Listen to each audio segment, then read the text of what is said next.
Buenas tardes, somos el equipo Respira Libre.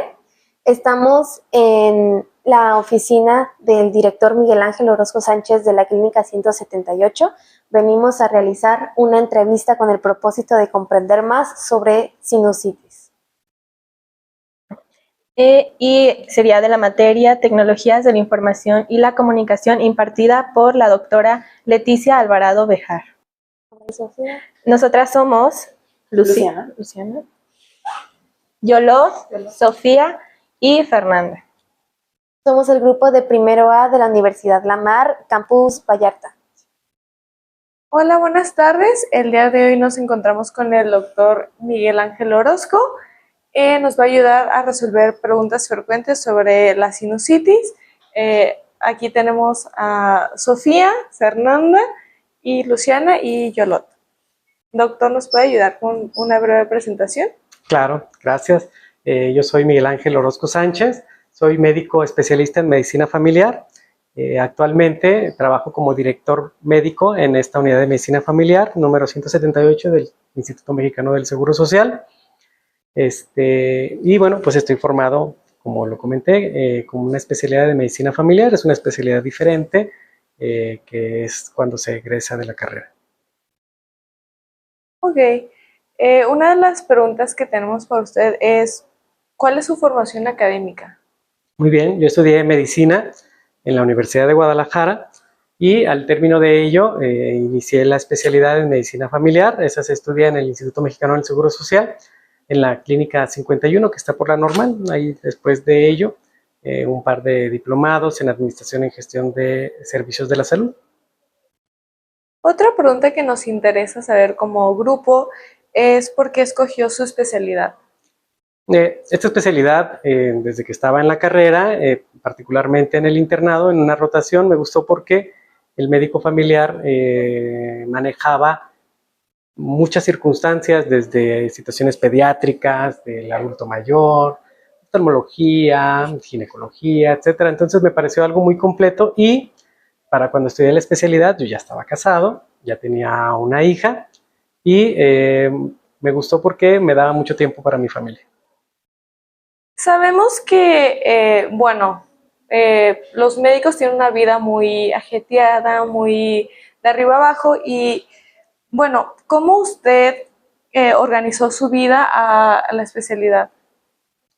Bueno, en aquellos ayeres, mi esposa ya trabajaba también, por supuesto, y afortunadamente en la especialidad ya se recibe una beca, que no es lo suficiente para tener una vida completa, pero entre la beca y el sueldo de mi esposa nos organizamos súper bien. Y también, ¿qué consejo usted daría a un aspirante que quiere tomar esta especialidad? Bueno, requieren enamorarse de la especialidad independientemente de la que vayan a tomar, porque a veces nos vamos orientados hacia el tema económico, pues, o sea, gente, yo quiero ser cirujano plástico porque voy a ganar un montón de dinero. Pero eso no siempre los va a llevar a la excelencia. Entonces requiere ser algo que de veras les guste, que les apasione, y tal vez ahorita ya tengan alguna orientación, pero créanme, durante el desarrollo académico van a ir cambiando los gustos y posibilidades que se hayan abierto para sí mismas, pues, y sobre el entrenamiento, véanlo y lo que más les guste, y a veces ni siquiera en lo que más les guste, sino en lo que son más capaces.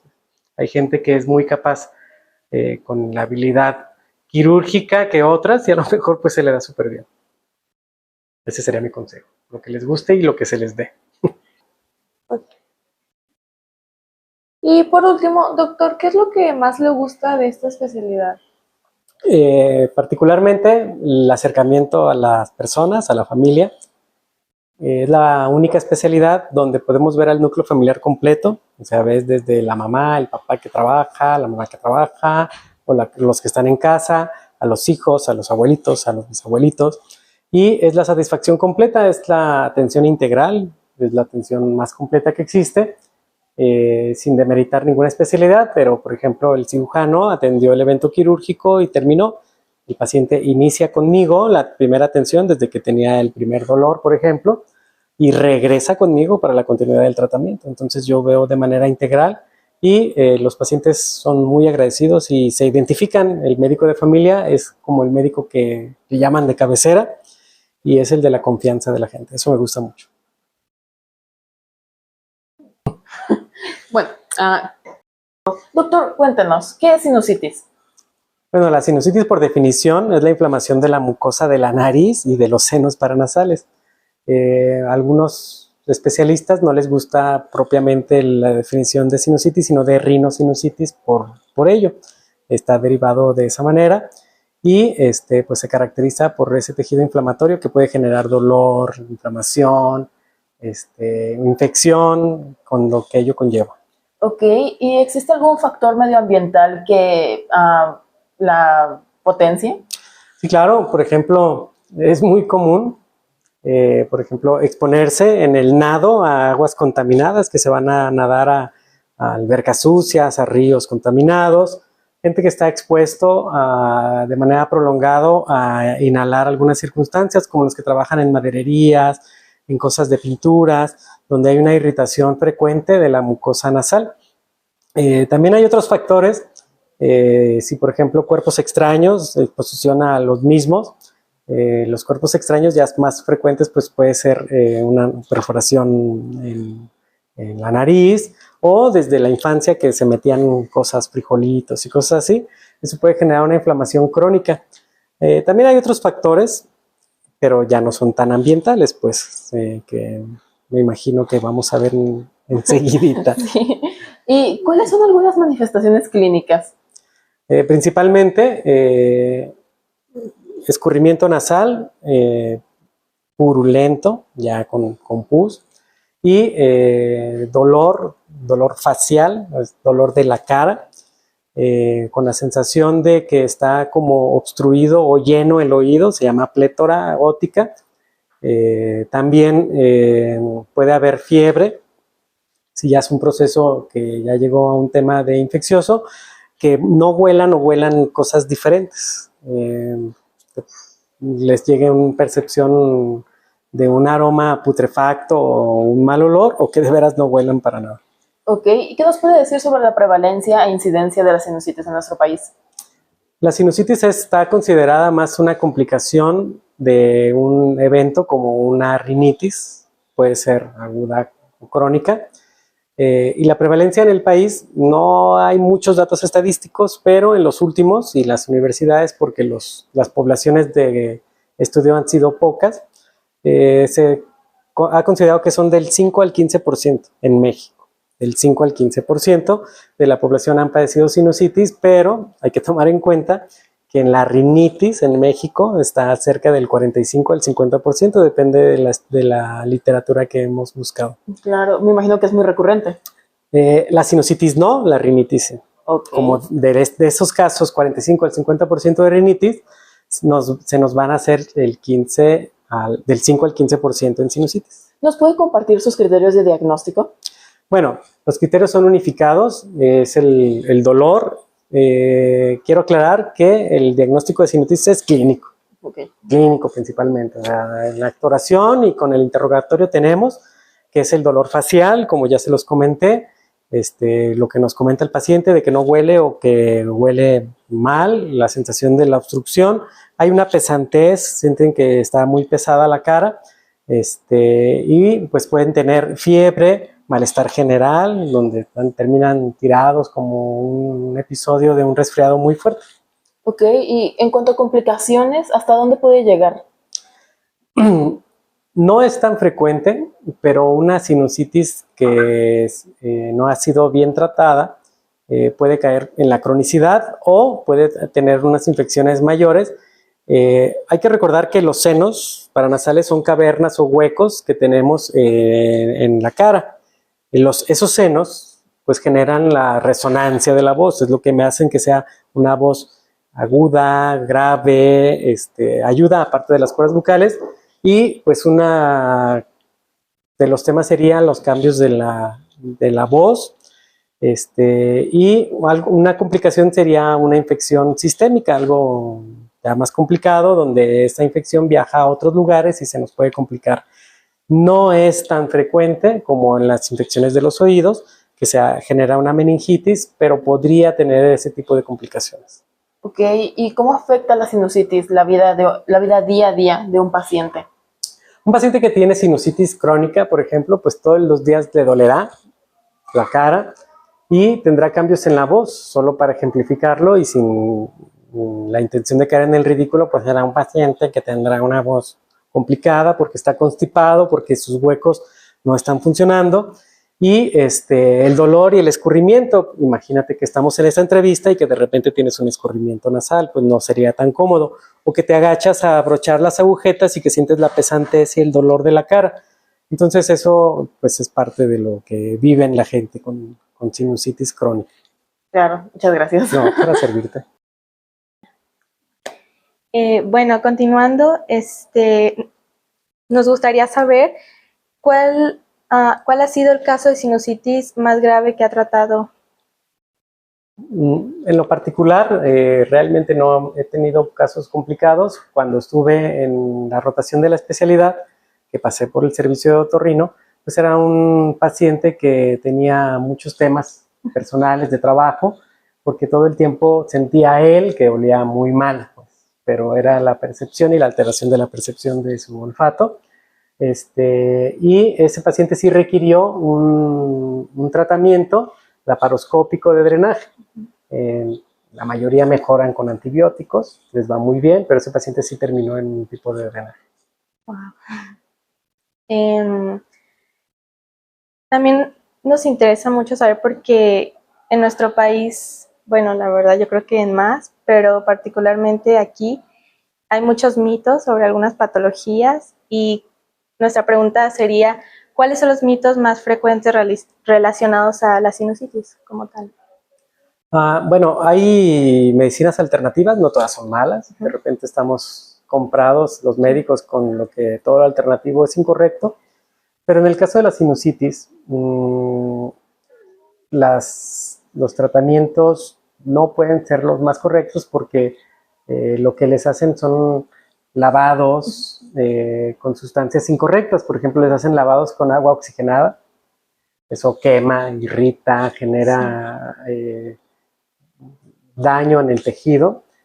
Y por supuesto que no abona para nada. Les dan tés y cosas así que realmente no generan mucho problema, pero no del tema alternativo, pero sí pueden generar los vasoconstrictores, venden de marca, que es oximetazolina, la marca es Afrin, porque como se sienten constipados se lo ponen y se sienten con mejoría. Ese medicamento no bien documentado, porque se lo puede dar la comadre de alguien, la vecina, el vecino, póntelo porque yo me sentí muy bien, genera una rinitis crónica a manera de rebote, por así decirlo. Entonces, el uso de más de 5 días de ese medicamento nos hace lo contrario para lo que estamos usando. Entonces, mucho cuidado por ahí. Claro. Me imagino que la sinusitis afecta a cualquier edad, pero ¿existe como tal una recurrencia en la incidencia en los niños? No. De nuevo, no tenemos muchos estudios por las implicaciones éticas que esto conlleva, pero la mayoría de bibliografía que vas a encontrar dice que son de 15 años y más. Pero en los niños, afortunadamente, no es tan frecuente porque tienen un buen manejo de las secreciones y depende de los adultos y el adulto rápido lo trata y lo mejora.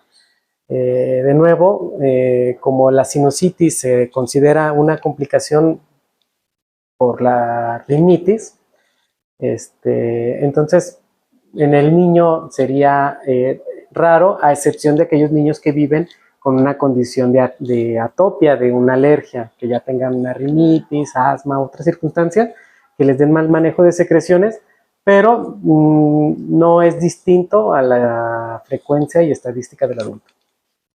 ¿Hay algunos otros factores que influyan que los niños sean más susceptibles a tener sinusitis? No, pero un niño requiere más cuidado que un adulto.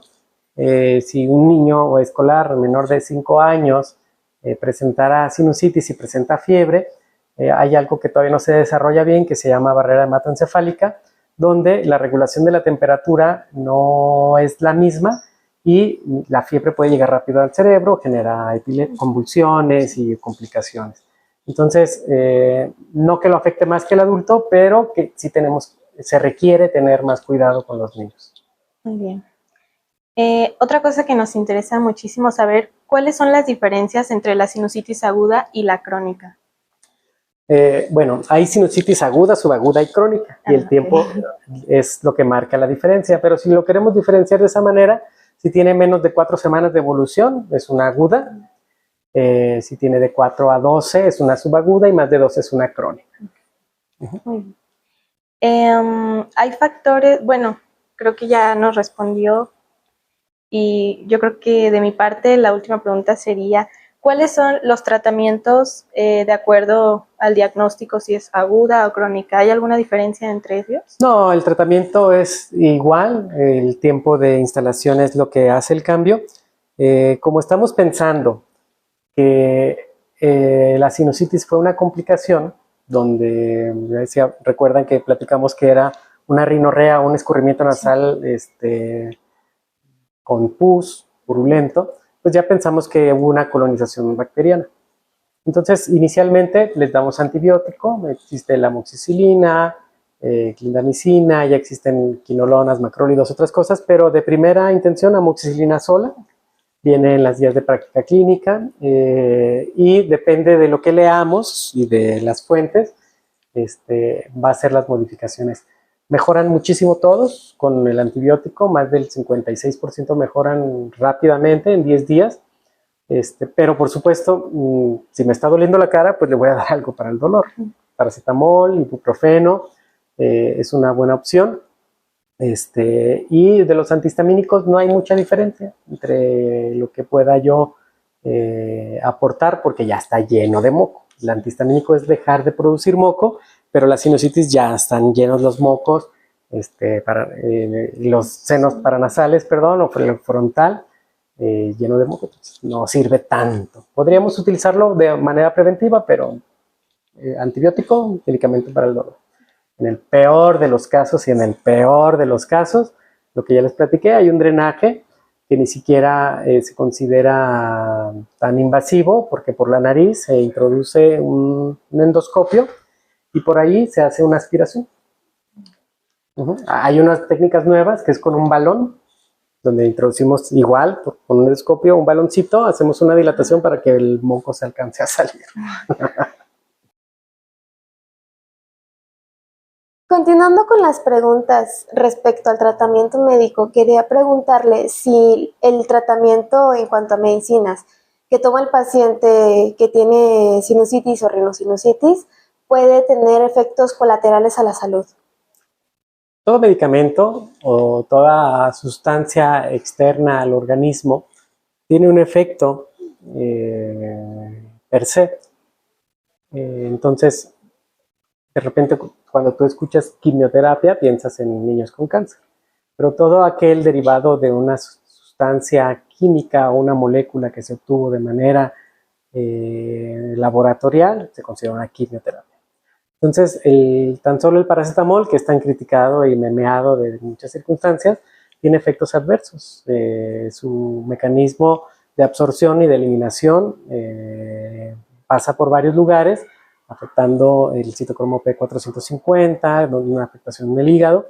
Entonces, para ser concretos, sí, todos tienen una afectación y también depende de cada individuo. Hay gente que es alérgico a algunos antibióticos. Yo, por ejemplo, soy alérgico a un antibiótico que me genera un rash generalizado.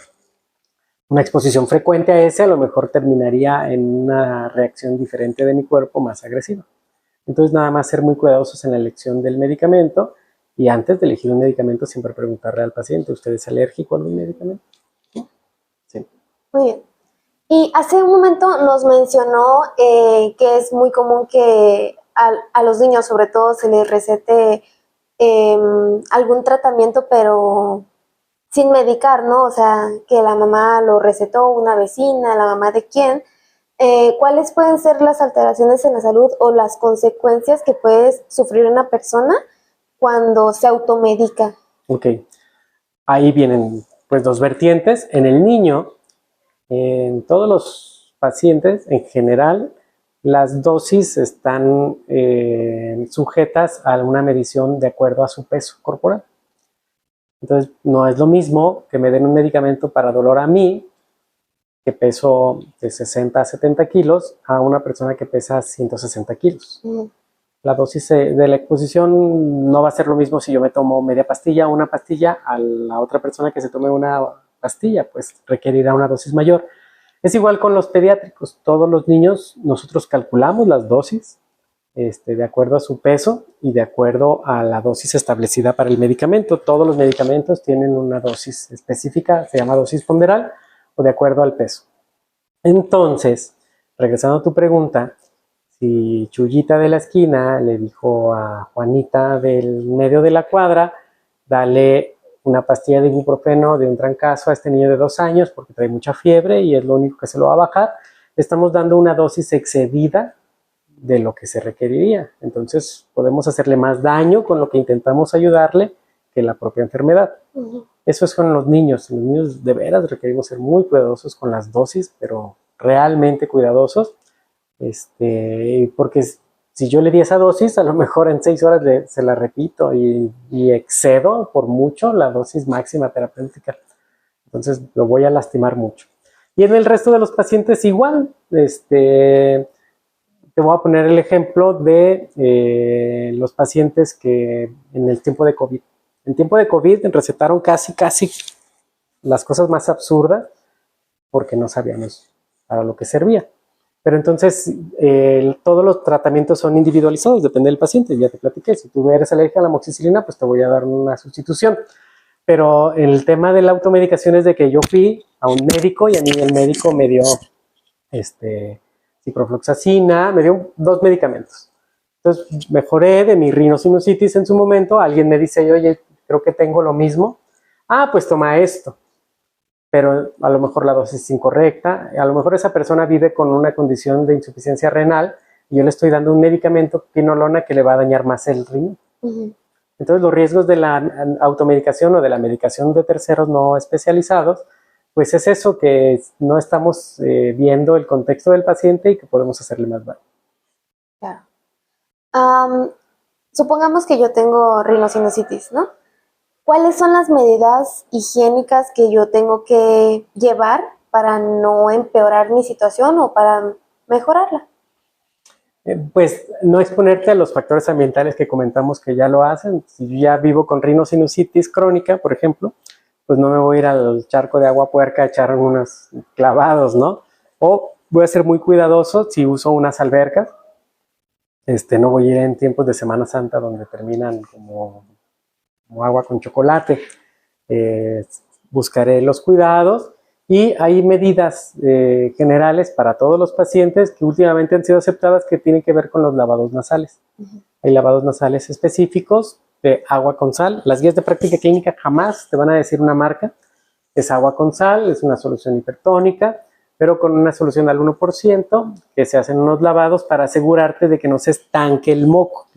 Como si el moco se estanca, se coloniza y entonces se infecta. Entonces los lavados nasales son para eso, para que ese moco no se te esté estancando ni tengas algún reflujo de moco, etc. Los lavados nasales son buenos, deben de ser con mucho cuidado. Se le requiere explicar la técnica, porque no es lo mismo que yo le diga, póngase unos lavados nasales, a que de veras lo haya entendido. No sé cómo se los haga, se lo puede hacer con una jeringa de asepto, que es una jeringa gigantesca, y le presiona una perilla y le sale una presión y le puede generar daños, puede tener un reflujo hacia varios lugares y bueno, hay una comunicación entre el oído, la nariz, la garganta y podemos generar daño. Entonces requerimos ser muy cuidadosos con ese tema. Como medida general, evitar la exposición al tabaco. El tabaco daña mucho, tanto como si yo fumo, así me expongo con un fumador, tanto ser activo como pasivo. Inhalar gases de pintura, lo que ya platicábamos de polvo, de aserraderos, hay que tener esos cuidados. Y los lavados nasales con mucho cuidado y con mucha precaución y bien enseñado, que no considero prudente ahorita decirles cómo se hace, pero si me lo piden, con todo gusto les platico cómo son. No, estamos bien, doctor, gracias. Sí, hace un momento mencionó que hay unas intervenciones que se pueden hacer en caso de que el paciente ya tenga una rinosinusitis muy avanzada. ¿Cuáles son los criterios que toma el médico para decidir este ya va para cirugía, por ejemplo? Un paciente que no respondió a los tratamientos, a los medicamentos para dolor, al antibiótico después de 10 días o que tiene una recurrencia. Aparte del diagnóstico clínico, que ya les platiqué, hay estudios por imagen que nos pueden guiar al diagnóstico de la rhinosinusitis. Una radiografía simple, hay unas radiografías con unas proyecciones especiales de Caldwell y Waters, donde con algunas angulaciones alcanzamos a ver qué tan neumatizados o lleno de aire están los huecos. Si no se ven la densidad diferente, si radiológicamente no alcanzo a distinguir de esos huecos, los huecos en una radiografía se ven negros porque es aire. Entonces ahí yo ya los diagnostico. Si llego a la conclusión de que están llenísimos y que ya le di varios tratamientos y no mejora, pues hay que operarlo. A veces solo cambiamos de antibiótico y puede mejorar, pero hay que hacer varias evaluaciones. El estudio ahorita que nos serviría mejor, todavía le llaman el gold standard, es la tomografía de senos paranasales y es de mejor fidelidad e intención. Ya de ahí podemos abordarlo. La decisión de la cirugía termina siendo del otorrino, que lo está valorando de acuerdo a la experiencia, a la expertise que tenga y que diga, yo ya te traté con esto otro y vamos a ver, porque depende de muchos factores. Aunque sea algo relativamente sencillo, requiere una sedación, no te voy a poner un objeto extraño de manera profunda en la nariz nada más, y requerimos ver varios factores, si el paciente es hipertenso, si tiene una falla renal, hepática y que no aguante la anestesia, pues requería ser individualizado. Entonces no es nada más, no funcionó, vámonos y ya. Hay que ser muy cuidadosos con esa parte. Muy bien. Y ya como último, el paciente que ya fue operado, que ya vivió esos procesos, ¿cuáles son las medidas igual higiénicas que tiene que llevar después de la operación? Bueno, después de la cirugía, pues no hay mucho, va a salir tal vez como mapachito por la manipulación, le aplicarán un poco de hielo y le darán los lavados nasales explicados para evitar esto y le darán medicamentos y tal vez un antibiótico profiláctico porque hubo un tema invasivo del medio externo hacia. ¿Cómo cuánto tiempo estaría incapacitado, por ejemplo, si estaba trabajando, digamos? De 5 a 10 días máximo. Les va súper bien. Es rápido. ¿Sí? Sí. Pues es todo. Muchísimas gracias, doctor, por su tiempo. Gracias. Esperamos verlo pronto. Estoy a sus órdenes. Ya para terminar, a manera de conclusión personal, nos parece muy importante dejar en claro que la sinusitis es algo que nos afecta a todos. Muy probablemente no siempre la identificamos con ese nombre, pero sí es importante siempre tratarlo. Cuidar nuestra salud respiratoria es parte de nuestro bienestar y es mejor tratar antes que tener que intervenir quirúrgicamente. Bueno, también es muy importante la prevención de todo tipo antes, durante el tratamiento y después. Bueno, es muy importante también alejarse de todos los contaminantes. Yo sé que a veces es muy difícil porque México es uno de los países más contaminados, pero pues alejarte lo más posible. También evitar el tabaco, si el tabaco de por sí es muy dañino para la salud, bueno, va a aumentar el riesgo de obtener esta enfermedad.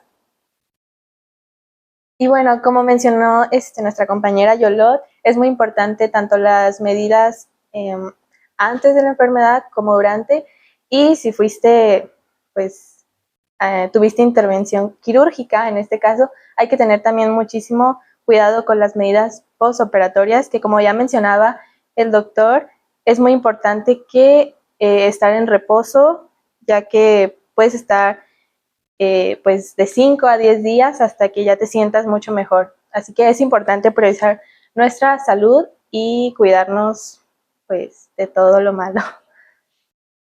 Y personalmente considero que es muy importante también concientizar a la sociedad, a las personas en general, la importancia de no autodiagnosticarse. Como dijo el doctor, la rinosinusitis puede ser una enfermedad que puede confundirse con un resfriado o enfermedades un poco más comunes.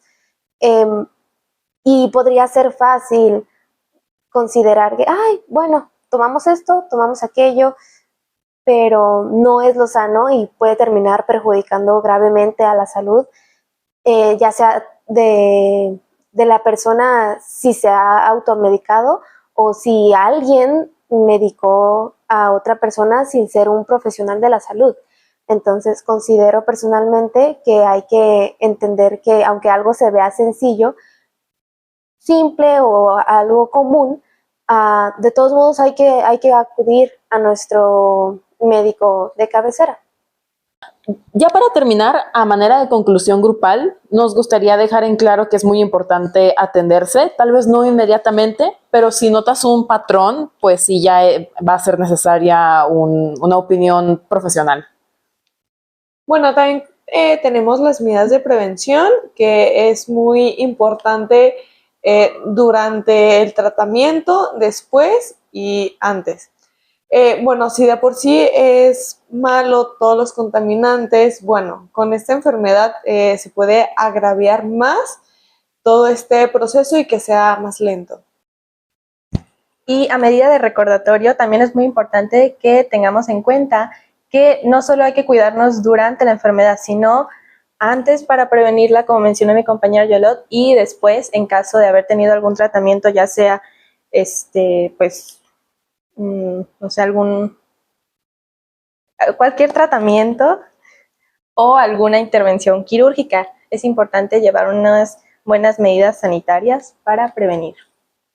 Muy bien, como recién mencionó mi compañera Luciana, en cuanto tengas un patrón de síntomas o una molestia que supere lo que puedes llevar al día a día, es importante que vayas con tu médico, no que digas voy a tomar esto, voy a tomar aquello porque me lo recomendó, porque lo vi en TikTok.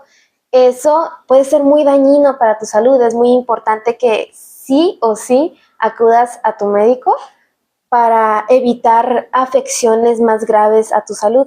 De parte de sinusitis, ay, no somos sinusitis. Somos Respira Libre. No importa, Okay. esa parte.